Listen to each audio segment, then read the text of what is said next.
সেই কলমি শাক যেটা আমি আপনাদের আগেই দেখেছি ক্রেটের মধ্যে, আর এটা অনেক বড় হয়ে গেছে, আর সেই কারণে এটা আমাদের হারভেস্ট করে নিতে হবে। এখন এই বিকেলবেলা আমি চলে এসেছি আমার ছাদে, এটা হারভেস্ট করে নেব।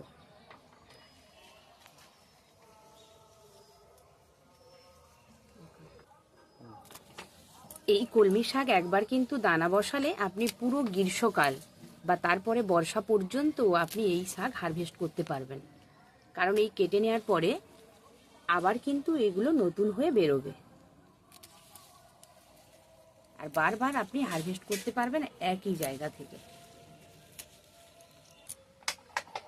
আর এই যে দেখুন, নতুন যে দানাগুলো অঙ্কুরিত হচ্ছিল না সেগুলো এই নতুন বের হচ্ছে, কারণ এই বড়গুলো আমি হারভেস্ট করে না নিলে এগুলো রোদও পাবে না আর এগুলো আবার বড়ও হবে না, তাই আমি আমার ক্রেটের কলমি শাকগুলো হারভেস্ট করে নিলাম।